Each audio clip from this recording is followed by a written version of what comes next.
지난 시간에 테일러 이야기를 하다가 말았는데요. 테일러 선생님은 생명 존중 사상가로 모든 생명체가 가지고 있는 내재적 가치를 다 인정을 하고 있는 그런 사람이었습니다. 그 이유 중에 하나가 동그라미 번호 몇 번이죠? 3번인가요?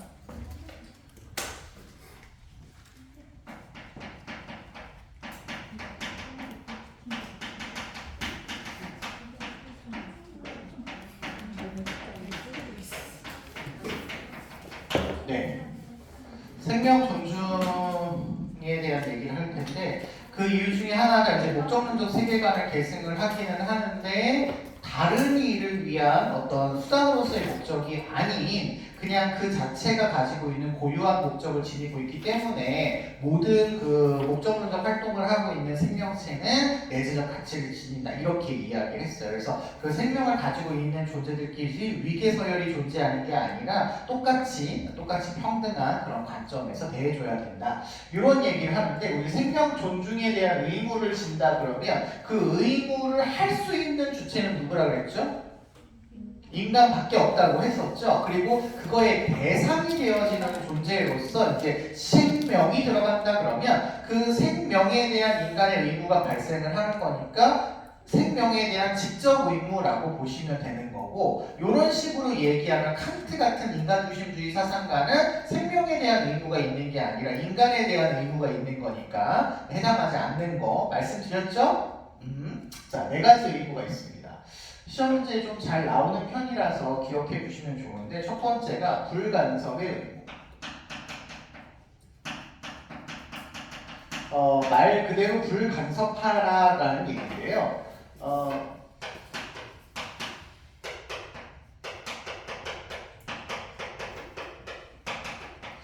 우리가 알고 있게 생명 중심주의니까 개별 생명체에 불간섭해라 뭐 이런 얘기 당연히 해요. 근데 여기뿐만 아니라 이분이 무슨 얘기도 하냐면 생태계에 불간섭해야 된다 이런 얘기를 합니다. 생태계 이거를 제가 다르게 표현할게요. 미안합니다.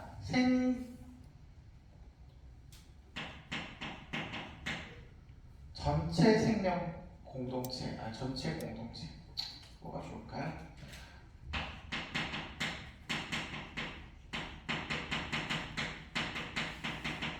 네, 이렇게 쓸게요. 전체 생명체인 그 공동체인 생태계에도 불간섭하라고 해요. 근데 그 불간섭하라고 하는 말을 할 때 뭐 조작하거나 개조하거나 통제하려는 시도를 하지 말아야 된다 뭐 이런 식으로 얘기를 하거든요. 근데 뭐 불간섭이라고 그냥 알고 있으면 됩니다. 그런데 왜 개별 생명체가 내재적인 가치를 지니고 있으니까 여기에 불간섭해라는 얘기할 수 있는데 왜 얘가 얘기가 되어지냐면 생태계에는 인간, 동물, 식물만 들어가는 게 아니라 무생물도 들어간다고요. 이 무생물도 들어가는데 이 무생물을 왜 우리가 함부로 개입하면 안 되냐? 이 무생물이 있는 이 물이나 흙이나 이 자연은 생명체가 자신의 고유한 목적을 드러나기 위해서 활동하는 터전이라는 거야. 걔네들이 없으면, 공기 없으면, 물이 없으면 개별 생명체가 고유한 목적을 이뤄갈 수가 없다라는 거지. 그래서 칸트식으로 이야기하면 이게 약간 무슨 의무의 개념으로? 간접 의무의 개념으로 요 아이에 대해서 불간섭해라라고 하는 의무를 이야기하신다. 이렇게 생각하시면 되겠어요. 아셨죠?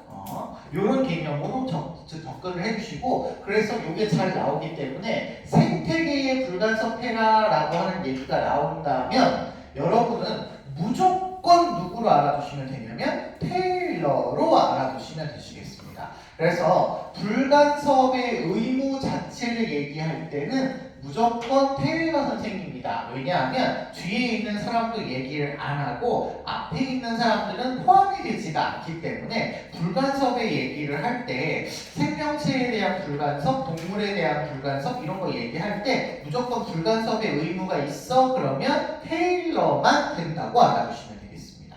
테일러만 된다고 알아두세요. 뒤에는 왜 안 되는지 뒤에 가서 설명할게요. 그 다음에 해약금지의 의무가 있습니다. 말 그대로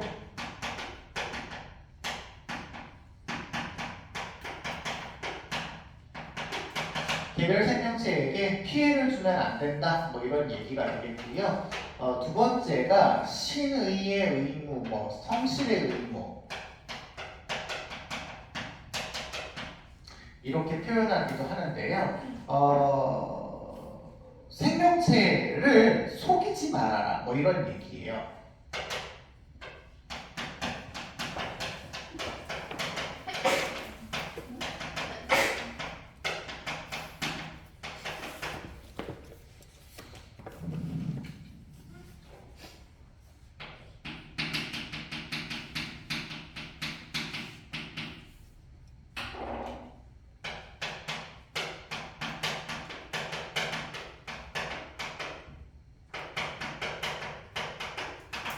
네, 근데 표현을 이렇게 얘기하네요. 야생동물에 대해서 기만하지 마라. 원래 동물 그러면 우리가 동물 중심주의로 생각이 될 수 있잖아요. 그런데 그래도 어쨌든 생명 중심주의에 동물을 포함하고 있어서 그렇게 문제는 되지 않아요. 근데 기만하지 말라라고 하는 게 이거 약간 속이지 말라라는 의미가 되고요. 대표적으로 낚시 같은 거 있죠. 낚시, 미끼를 투척을 해서 그 아이들을 잡는 이런 행위라든지 덫을 놓아서 사냥하는 거,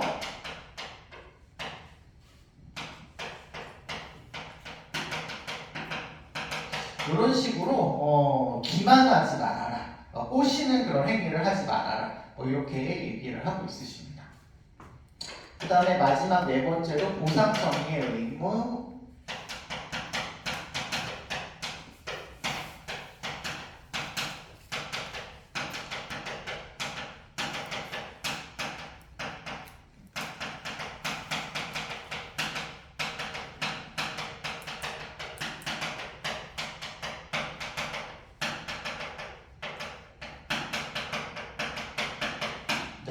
개별 생명체에게 피해를 줬으면 적절하게 보상해라, 뭐 이런 얘기예요. 자, 그런 의미에서 얘가 그러면 모든 생명체가 다 똑같은데 개별 생명체한테 피해를 주는 경우도 있을 수 있다는 얘기네? 라고 해서 생명체에 대한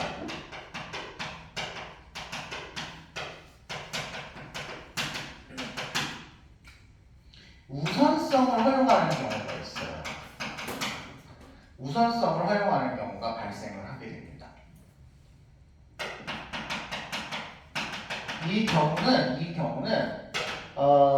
일반적으로는 모든 생명을 다 똑같이 대해줘야 되지만 어쩔 수 없는 상황, 불가피한 상황에서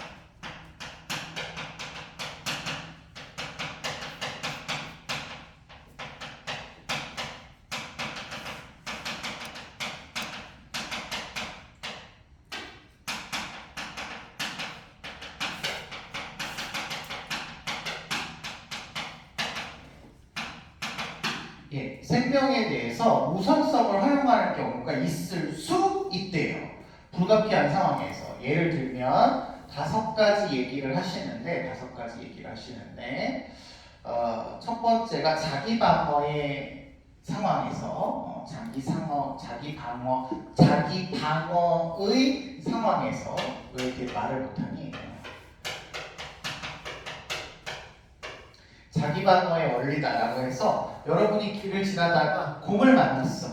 그럼 곰이 너의 생명도 동등하고 나의 생명도 동등하니까 우리 서로 평등하게 존중해주자, 이래주면 좋은데 곰이 안 그런단 말이지. 우리를 해칠 수 있잖아요. 호랑이 만났어. 호랑이가 우리 해칠 수 있잖아요. 그런 상황이 발생을 하면 호랑이를 죽여서, 곰을 죽여서 나의 생명을 우선할 수 있다, 이런 얘기입니다. 그러면 여러분, 이게 웃기지 않아요? 개별 생명체에 간섭하면 안 되는데 호랑이를 죽여서 자기를 방어할 수 있으면 간섭할 수 있는 경우가 있을 수도 있다는 얘기가 되는 거죠. 그렇죠? 그래서 간섭하지 말아야 할 의무를 얘기하지만 불가피한 경우에 간섭할 수도 있다고 얘기를 해. 아셨죠? 그래서 불간섭의 의무를 얘기하면 테일러야. 무조건 테일러야. 그렇지만 불간섭을 반드시 해야 되고 안 되는 경우, 그러니까 불간섭을 못하지는 않아요. 할 수 있다고 얘기해요. 그래서 선생님이 저번에 레건 얘기할 때 기억날까? 동물, 삶의 주체인 동물을 무조건 동물 실험에서는 안 돼 얘기하는 건 누구밖에 없다. 레건밖에 없다 했잖아. 왜냐면 얘도 사실 동물이 포함돼서 함부로 대하면 안 되잖아. 그런데 허용하는 경우가 있을 수 있게 되는 거야. 심지어 불간섭의 의무를 얘기하지만. 아셨죠? 그래서 선생님이 레건만 안 된다 이렇게 말씀드린 겁니다. 아셨죠? 두 번째는 그냥 이거 제가 제목만 써드리려고요. 두 번째는 비례균형의 원리라고 해서 자세한 설명은 우리 교재에 있으니까 참고해주세요. 비례균형의 원리라고 해서 어떤 생명체의 기본적인 욕구와 어떤 생명체의 부차적인 욕구가 갈등을 할 때 두 개가 있는데 두 생명체의 욕구가 있는데 어떤 애의 욕구는 기본적인 욕구야. 얘가 없으면 얘는 죽어. 이런 기본적인 욕구야. 근데 어떤 아이의 욕구는 부차적인 욕구로 이거 없어도 뭐 그렇게 영향을 많이 받지 않아. 그럴 때 뭘 우선해야 된다는 거야. 기본적인 아이가 비례적으로 더 우선되어야 된다. 이런 얘기야. 아셨죠? 그리고 세 번째는 최소화학의 원리.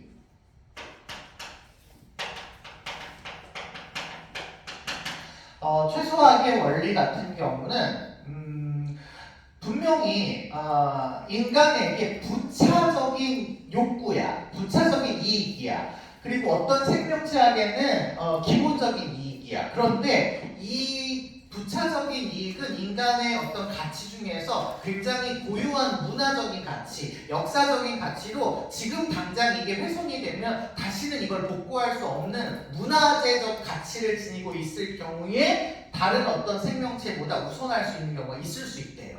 여러 가지를 다 허용해 얘가. 그러니까 예를 들면 뭐 우리 문화재 중에서 뭐 국보 1호야. 국보 1호가 뭐죠? 흥인지문인가요? 흥인지문이야. 거기에 막 이끼가 막 돋아가지고 거기 문이 막 갈라지고 있고 이 아이를 훼손시키고 있어. 그러면 이끼도 일종의 살아있는 생명이라고 볼 수 있잖아. 그럴 때 그 이끼를 제거해 줌으로써 얘를 보호할 수 있다 이런 얘기야. 아셨죠? 그렇지만 그런 경우에라도 최소한으로만 제한해야 된다. 이런 경우에. 아셨죠? 최소한으로만.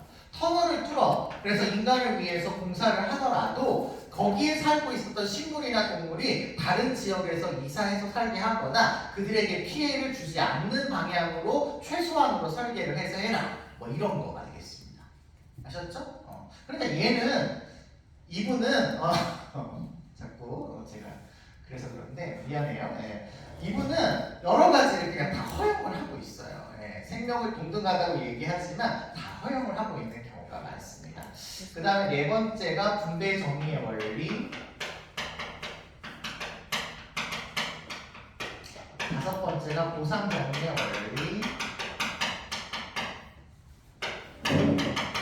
뭐 이렇게 해가지고 다른 사람한테, 다른 존재한테 피해를 줬으면 그 피해에 대해서 보상을 해야 된다라고 하는 이런 우선성이 발생을 하게 된답니다. 우리는 얘네들을 외우고 중요하게 볼 것이 아니라 테일러가 이렇게 모든 아이들에게 간섭하지 말아야 되고 평등하게 봐야 되고 뭐 이러이러한 원리를 제시하면서도 예외적으로 허용할 수 있는 걸 열어놨다라는 거야. 열어놨다라는 거야. 그러니까 절대 불가능하지 않다. 이런 얘기를 기억해 주시면 됩니다. 자, 여기까지가 테일러다 생각을 해주시면 될 것 같고요. 마지막 사상으로서 우리가 생태 중심주의를 보려고 합니다.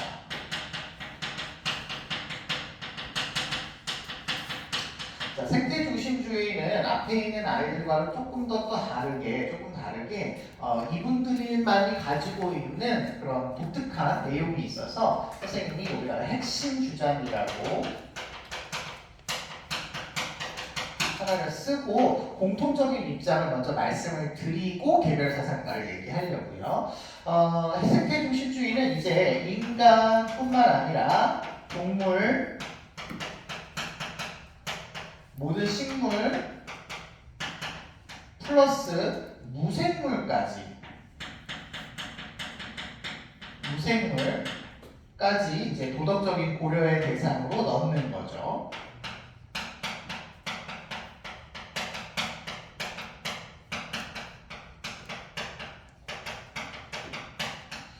도덕적인 고려의 대상으로 넣는 겁니다. 그런데 얘네들에서 제일 중요한 포인트는 개별 생명체보다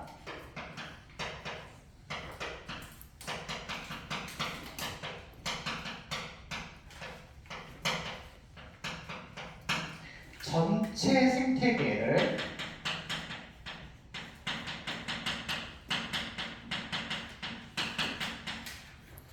중시한다라는 거예요.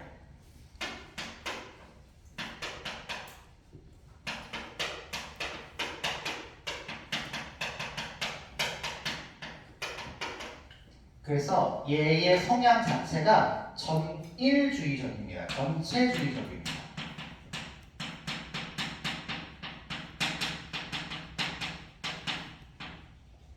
예.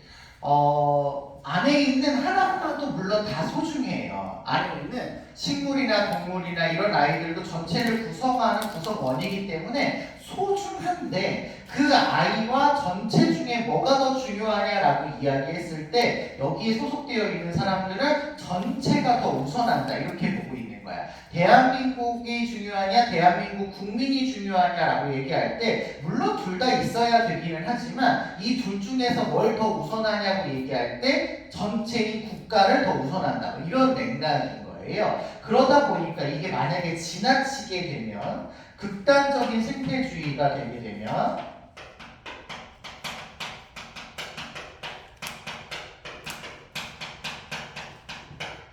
환경 파시즘을 초래할 수 있게 됩니다.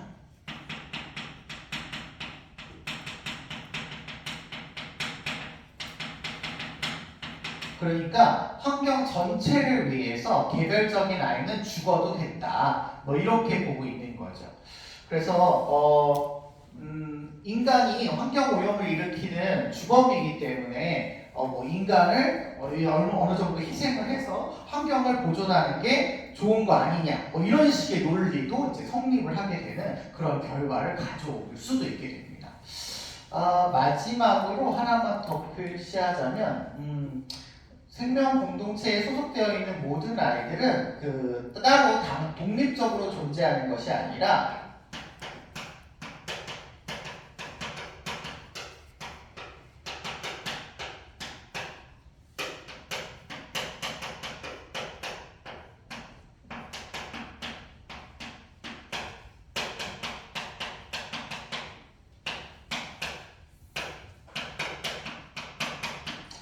상호 유기적으로 연결되어 있는 존재다. 뭐 이런 거예요.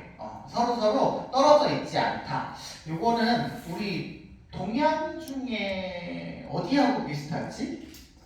불교하고 약간 좀 비슷하죠. 그래서 동양의 관점과 좀 유사한 측면을 보이고 있다. 이렇게도 생각해 볼 수 있을 것 같아요. 자, 구체적으로 사상가들을 좀 살펴볼 텐데 시험 문제에 제일 많이 나오는 사람은 레오폴드입니다. 거의 무조건 생태 중심주의가 나오면 레오폴드가 나온다 이렇게 보시면 돼요. 모래분의 12달이라는 책이 있는데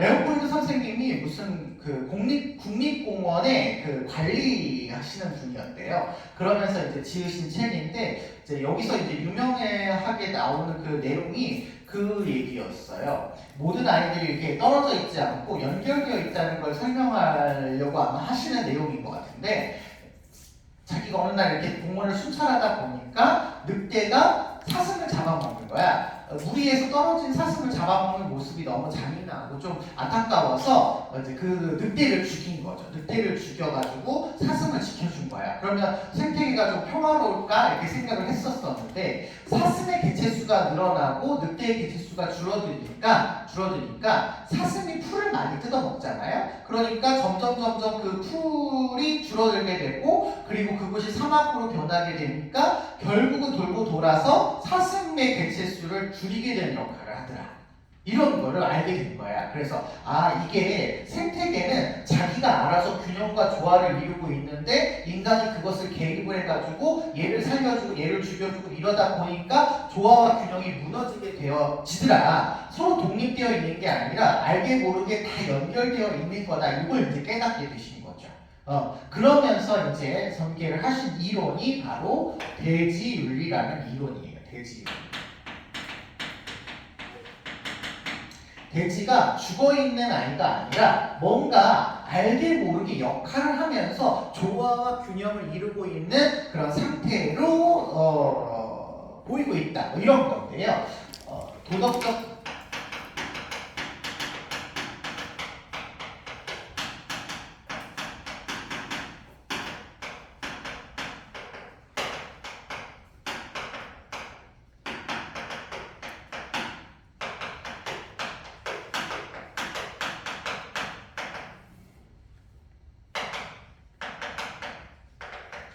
도덕적 공동체의 범위를 기존에 있었던 어떤 생명까지 뭐 인간만 이렇게 했던 것에서 대지 전체로 흙이나 물이나 뭐 공기나 뭐 이런 걸로 확대해야 된다. 옛날 시험 문제에서 이게 대지윤리다 보니까 뭐 흙은 되는데 물은 안 되냐 뭐 이런 거 물어본 적 있었거든요. 그냥 대지윤리는 무생물을 다 포함하는 거다 이렇게 생각을 해주시면 되실 것 같아요. 그래서 대지가 가지고 있는 기존의 어떤 인간의 개념이 대지는 인간을 위한 경제적 가치만 지녔다.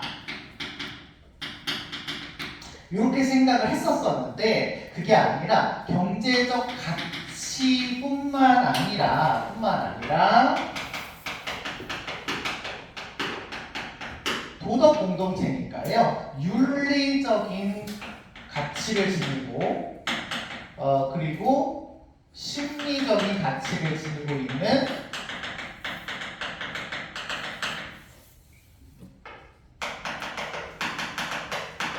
존재로 우리가 파악해줘야 된다. 자, 여기서 중요한 거는 경제적 가치로서 대지를 이용하는 게 가능할까 불가능할까?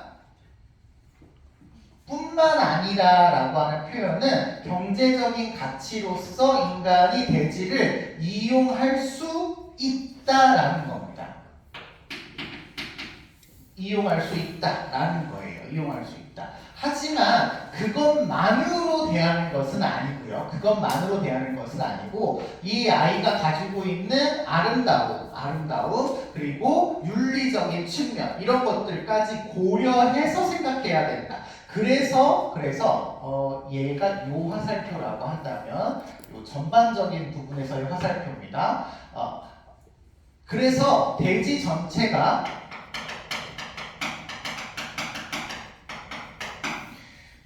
내재적 가치를 씁니다. 아이고.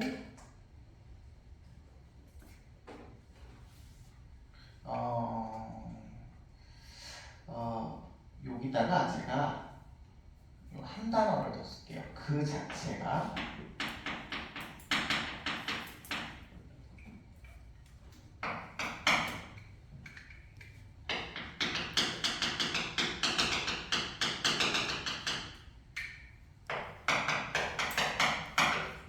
그래서 전체를 다 윤리적으로 고려해 줘야 된다. 이렇게 보는 관점이 이제 대지윤리의 관점이다. 이렇게 보시면 되겠어요. 그래서 기존에 인간이 너무 자기 중심적으로 대지를 이용하려고만 했었던 이런 것에서 벗어나서 인간은 똑같이 대지의, 다른 말로 생명 공동체의 생태계의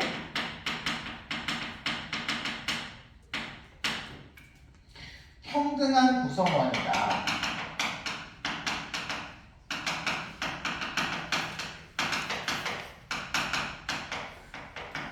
요 얘기를 이분도 하시게 되죠. 이분도 하시게 된다는 얘기는 앞에서 이 얘기를 누가 했지? 누가 했죠? 테일러가 하셨죠. 그래서 이거 테일러와 레오폴드의 공통점이다. 이렇게 기억을 해주시면 좋겠습니다. 괜찮아요? 자, 그래서 대지 윤리니까요. 이게 윤리적 측면이잖아. 그러면 대지를 우리가 윤리적으로 대해할 때 어떤 기준으로 가져야 되느냐라고 윤리적 기준을 제시하겠죠.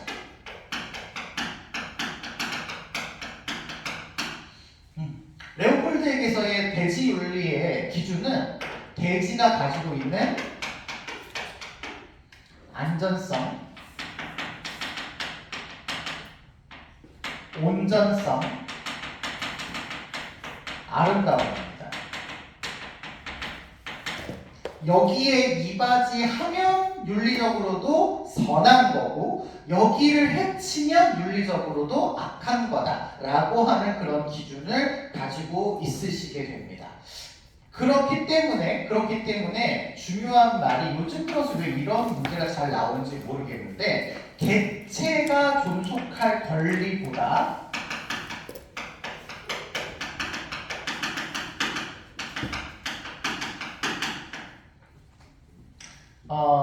대지가 갖고 있는 이런 균형, 안정성이 훨씬 더 중요하게 되는 거예요. 그래서 객체가 존속할 권리를 지니지만 얘보다는 대지의 안정성이 우선한다 이런 얘기가 나오게 되는 거죠. 그래서 아까 얘기한 무슨주의적 경향이 나타나냐면 전체주의적 경향이 나타나게 되는 겁니다. 대지 전체가 가지고 있는 안전성, 온전성, 아름다움을 유지하는 게 훨씬 더 중요해. 그래서 그 속에 살고 있는 모든 아이가 내재의 가치를 지니고 있어서 곰도 소중하고 돌멩이도 소중하고 해도 소중하고 물도 소중하고 인간도 다 소중하지만 이 아이를 움직이게 하고 있는 이 시스템이 무너지면 안 되기 때문에 그 시스템을 위해서 개별적인 아이가 훼손될 수도 있다고 봐요. 대표적으로 여러분이 이 말이 좀 이해가 잘 안 될 수 있어서 선생님이 예를 하나를 적어줄 테니까 이 아이로 기억하시면 좋을 것 같아요.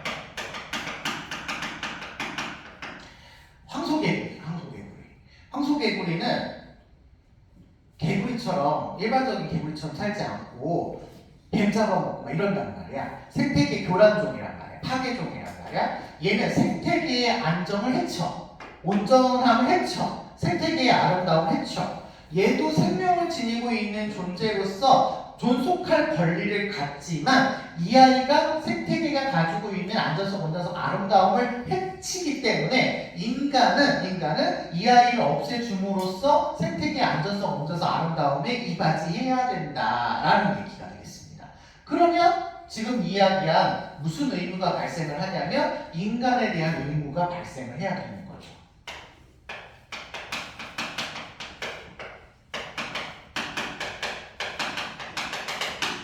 인간에 대한 의무가 있는 겁니다.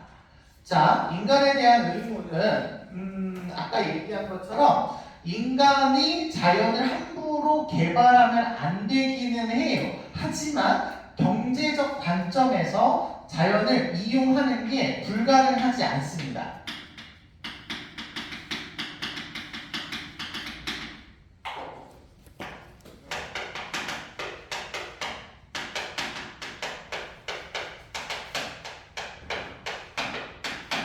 예, 가능하지만 그 이용하는 것이 자연에 갖고 있는 안전성, 온전성, 아름다움을 해치면 안 된다라는 거야.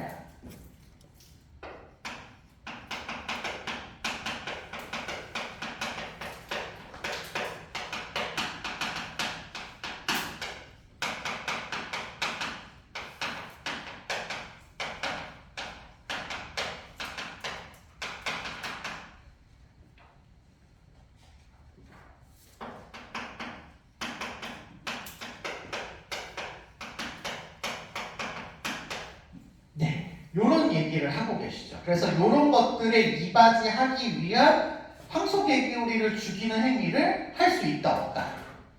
할 수 있다. 이렇게 얘기해야 돼. 그러니 아까 얘기한 것처럼 자연 생태계에 대해서 불간섭해야 된다고 얘기해야 돼. 안 하지. 간섭해서 얘를 없애줘도 되니까. 그쵸? 불간섭해야 된다는 얘기를 하지 않아요. 하지 않아요. 그래서 불간섭의 의무를 얘기하면 무조건 누구로 와야 된다? 테일러로 와야 된다. 요 말인 겁니다. 아셨죠? 괜찮아요? 자, 그래서 얘는 전체주의적 경향에서 이런 이야기를 하고 계시는 분이고요. 한 사람을 더 말씀을 드릴 건데 이분은 거의 시험에 나오지 않는 분이에요. 예스라는 분이시고요. 이분이 이제 심층 생태주의를 주장을 하시는데 생태중심주의가 조금 깊어졌다 이런 얘기예요.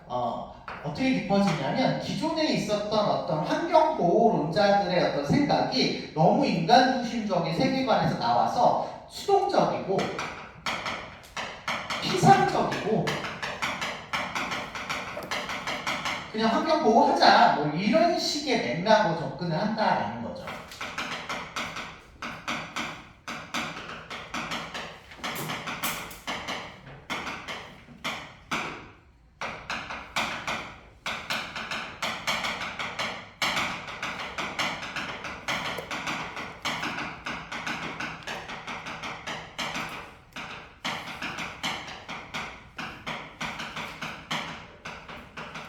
그래서 그 그레툰 툰베리 씨인가요? 그분처럼 학교도 가지 않고 지금 먹고 사는 게 급한 게 아니다. 돈 벌고 지금 공부하는 게 급한 게 아니라 지금 환경이 없어지면 우리 자체가 다 죽을 수 있는데 이렇게 안일하게 대응해서는 안 된다라고 해서 이렇게 구체적인 어떤 강력, 적극적인 환경에 대한 대응 뭐 이런 것들을 강조하시기 위한 어떤 말씀을 하는 분들이에요.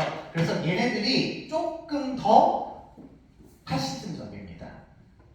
왜 무슨 박물관에서 그 고급 그림인가요? 누구 그림에다가 페인트 칠하고 막 토마토 그런 거 막 끼워놓고 뭐 회소나무 이런 행위 하는 거 있잖아요. 이런 거 지금 있는 게 중요한 게 아니라 이런 것들 하나 사는데 막 몇 억씩 하고 이러는데 지금 환경이 훼손되는 건 그만한 그런 우리가 관심을 갖지 않는다 막 이래가지고 환경단체들이 막 그런 그림 같은 거 작품 같은 거 훼손하잖아요. 그런 어떤 활동을 조금 더 깊어진 이런 관점에서 많이 하고 있는 모습을 나타내고 있으시죠. 그래서 이 심층 생태주의는 조금 더 적극적인 윤리적인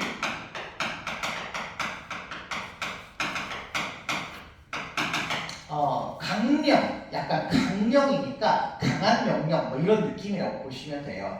뭐 몇 가지 있는데 이걸 다 외우시거나 우리가 알 필요는 없고요. 첫째, 둘째, 셋째, 넷째 이런 강령이 나오시면 그냥 심층 생태주의구나 이렇게 알고 있으면 됩니다. 그래서 그냥 이렇게 강령을 제시했다고만 말씀을 드리고요. 요런 어떤 과정에서 뭐 요것만 좀 기억하자면 큰 자,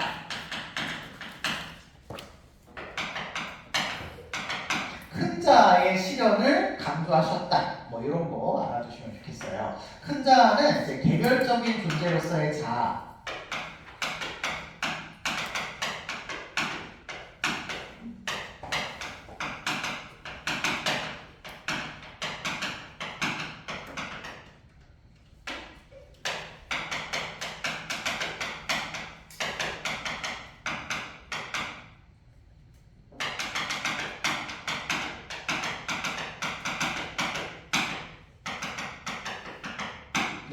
자의 개념을 전체자로 좀 확대해라 뭐 이런 얘기가 되겠습니다.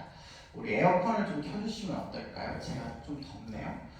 전체자, 그래서 자 쓸 때 셀프를 이렇게 S자를 그 대문자로 하는 셀프를 좀 쓰더라고요. 그래서 내가 나로서 존재하기 위해서는 지구에 물도 있어야 되고 흙도 있어야 되고 여러분도 있어야 되고 나무도 있어야 되고 책상도 있어야 되고 다 있어야 된다는 거야. 그러면 나를 그냥 이 개체로서의 나로서만 파악하는 게 아니라 지구 전체가 나와 연결되어 있는 거 아니냐 뭐 이런 생각을 가지고 나에 대한 개념을 확장해라. 그래서 큰 자를 실현해라 이런 얘기를 하셨다. 이렇게 보시면 될 것 같습니다. 자, 요 정도까지가 이제 서양의 자연관을 우리가 알아본 거예요. 인간중심주의 자연관이 제일 많았었죠. 맨 처음에 아리스토텔레스, 아퀴나스, 그 다음에 베이컨, 데카르트, 칸트, 패스모어, 코엔까지 7분을 알아보았고 있고 동물 중심주의자 싱어 레건, 생명 중심주의자 슈바이처 테일러, 그리고 오늘 배우신 레오폴드 네스, 이렇게 13명의 학자를 알아보았어요. 이 외에도 사실 더 있지만 시험 문제 나오는 분들은 요 분들이 거의 주축이 되기 때문에 요 분들을 중심으로 비교하는 문제가 주로 나오게 됩니다. 그래서 여기가 좀 어려운 게 이게 많은 사람들이 어디까지는 얘의 입장이 맞고 어디까지는 얘와 공통점인데 이거는 차이점이고 이걸 나누는 경계가 조금 어려워요. 그래서 처음에 문제를 풀 때는 이 부분 좀 빡세게 우리가 접근되어 있는데 문제를 한 여러 번 풀다 보면 이게 비슷해질 겁니다. 그래서 여기는 반드시 문제를 풀어봐 주셔야 돼요. 아셨죠? 선생님 보충하잖아요. 월목하고 화금 보충을 하잖아. 월목은 8교시에 화금은 0교시에 그 시간에 제가 문제를 풀어드리고 있으니까요. 시간 되시는 분들은 꼭 나오셔서 문제를 같이 풀었으면 좋겠습니다. 마지막으로 동양의 자연관을 제가 정리해드리고 끝내려고 하는데요. 이 동양의 자연관은 보통 단독으로 여기서 문제를 출제하는 경우는 거의 없고 그 앞에 직업 파트, 국가 파트 이런 데랑 연결해서 시험 문제가 나오고 서양하고 이렇게 해가지고 나오는 경우가 없습니다. 거의 없어요. 그래서 그냥 동양의 자연관은 참고로만 기억해 주시면 될 것 같습니다. 동양하면 유불도죠. 자, 유교의 자연관은 하늘로서의 자연을 강조하십니다. 그래서 하늘, 이걸 좀 이야기하셔야 돼요. 근데 유교에서의 하늘은 도덕적 근원으로서의 하늘이죠. 아이고, 너무 잘못 썼네.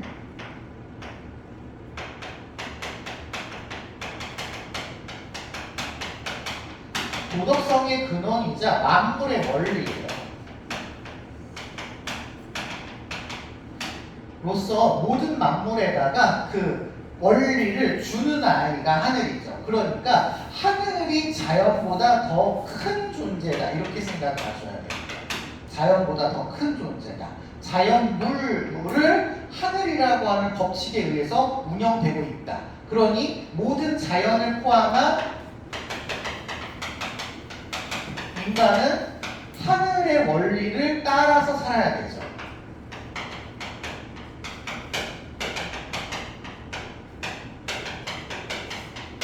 순응하면서 살아야 됩니다. 심지어는 하늘과 일치된 삶을 살아라 라고 해서 하늘과 인간은 뭐가 되어야 된다? 하나가 되어야 된다라는 천일합의를 주장을 하시죠. 근데 요거를 안 얘기하는 사람이 있어요. 요거 아닌 사람이 한 명 있죠? 누구였지? 순자. 순자 제외다, 이렇게 알아주시면 되겠습니다. 순자는 그냥 하늘을 자연이라고 보죠. 그리고 요건 혹시 몰라서 그냥 제가 써드리는데요. 공자 선생님이 제시하고 있는 이상적인 인간이 군자인데, 공자 선생님이 표현할 때 이 군자가 천도를 내면화해서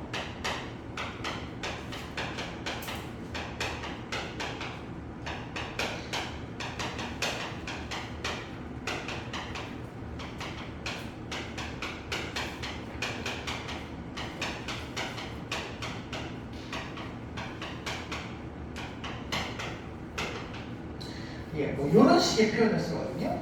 천도를 내면화한다라고 하는 건 하늘의 명령을 받아들인다, 이런 얘기가 되겠죠. 그래서 하늘과 일치된 삶을 사는데 그 일치된 삶으로 천지운행을 주도해요. 그래서 살짝 유교는 자연보다 인간이 조금 더 위에 있는 이런 모습을 보이고 있으시면서 동시에 모든 만물과 조화롭게 지내야 된다, 이런 얘기를 합니다. 그래서 약간 자연에 대해서 유교만이 가지고 있는 독특한 그런 측면을 나타내는 표현이기 때문에 이걸 좀 알아두면 좋을 것 같아요.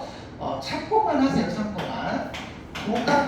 도가는 자연이 굉장히 중요하죠. 이분은 하늘보다 뭐가 더 중요하냐면 자연이 중요합니다. 자연스럽게 더 중요하죠. 그래서 하늘은 그냥 자연물로서 하늘이야. 물로서 하늘이야. 그래서 얘가 얘기할 때 이 자연이라고 하는 것은 곧 자연 법칙을 이야기하는 거고, 인위가 없는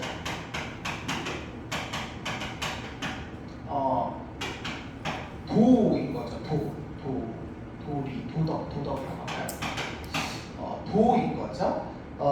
그래서 이 자연은 유교의 자연과 다르게 그냥 법칙으로서의 자연이기 때문에 착한 사람한테 상 주고 나쁜 사람한테 벌 주는 가치 대입적인 하늘이 아니라 가치 중립적인 하늘이다. 그냥 자연물이다. 자연물.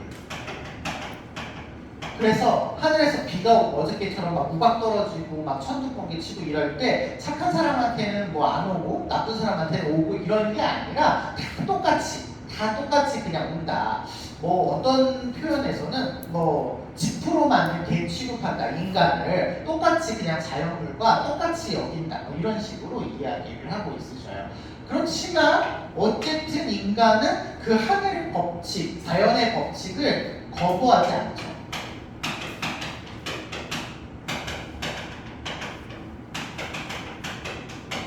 역시 순응하면서 살아야 됩니다. 자연을 벗어나서 살 수는 없어요. 그렇지만 그게 하늘은 아닌 거죠. 하늘은. 그래서 유교에서는 천명이라고 하는 말을 쓰는데 그때의 천명은 도덕적인 명령으로서의 하늘의 명령이라면 여기서 얘기하는 천명은 자연 법칙으로서의 천명이 되는 거예요. 아셨죠? 그래서 좀 다른 개념이다라고 알아두시면 좋을 것 같고요. 하나만 더 얘기를 하자면 그 자연을 표현할 때 노자 선생님의 표현으로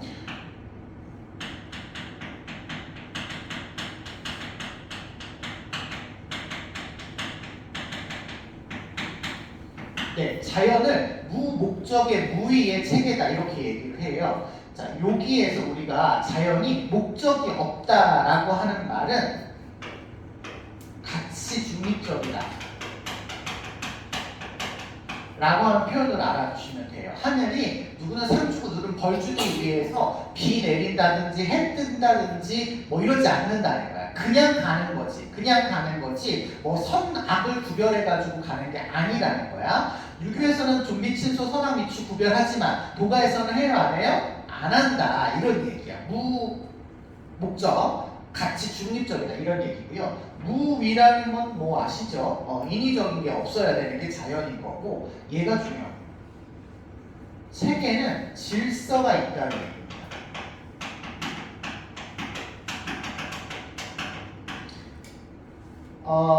자연이 목적이 없다고 해서 무질서한 건 아니에요. 봄 지나면 여름이 오는 거지 봄 지나고 가을이나 겨울이 오는 게 아닙니다. 반드시 질서 있게 돌아가요. 그래서 무질서하지는 않다라고 하는 거 예전에 시험 문제에서 이거 아주 잘 물어보았으니까 기억해 주시면 좋을 것 같아요. 그 다음에 마지막으로 불교를 가실게요.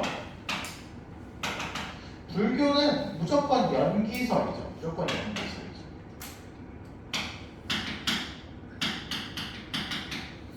모든 게 연기입니다. 연기설은요, 모든 무수한 현상과 존재는 원인과 조건에 따른 결과로서 존재한다가 연기설이야. 그러니까 독립적이고 개별적인 실체는 존재한다, 존재 안 한다? 존재 안 한다. 그러니 모든 아이들은 상호 의존적으로 연결되어 있다. 그래서 자연을 이야기할 때 유기적인 연결망으로 되어져 있는 자연에 대해서 얘는 강조하고 있죠. 이걸 설명하는 말 중에 인드라망 이라고 해가지고 인드라 씨는 이제 원래는 힌두교의 신인데 불교가 힌두교를 받아들이다 보니까 부처님의 제자로서의 인드라 씨가 있으신데 이분이 이제 전체 세계를 관리하시는 그물을 가지고 있으시대요. 그 그물이 이제 인드라망이고요. 그 그물 끝에 이제 우리 모든 존재가 보석처럼 이렇게 매달려 있는 있는데 부처님에게서 나오는 빛을 얘가 반사고 얘가 반사고 얘가 반사고 얘가 반사해서 우리가 그 부처님의 빛을 받아들이고 있다. 뭐 이런 설명을 하는 거야. 그래서 연결되어 있는 조직을 이야기할 때 하는 말이고요. 이게 이제 인트라라는 말이 이제 인터넷이라고 하는 용어로 이제 바뀌어서 설명을 하게 됩니다. 마지막으로 불교에서 스님들이 지켜야 될 규범이 있죠. 이걸 우리가 5개라고 하고 이것 중에서도 제일 중요한 규범이 이제 불살생이죠. 이걸 통해서 이제 불교의 핵심 윤리 사상 중에 하나인 자비의 윤리가 나오죠. 나온다기보다는 자비의 윤리를 대표적으로 표현하는 말이죠. 그래서 살아있는 생명을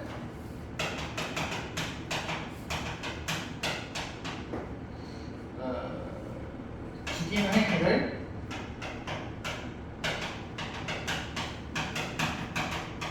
금지하고 있다. 요거 정도 알아두시면 좋을 것 같습니다. 여기까지가 우리가 자연과 관련된 윤리적인 입장들을 살펴보았고요. 다음 시간에 제가 15강으로 넘어가겠습니다.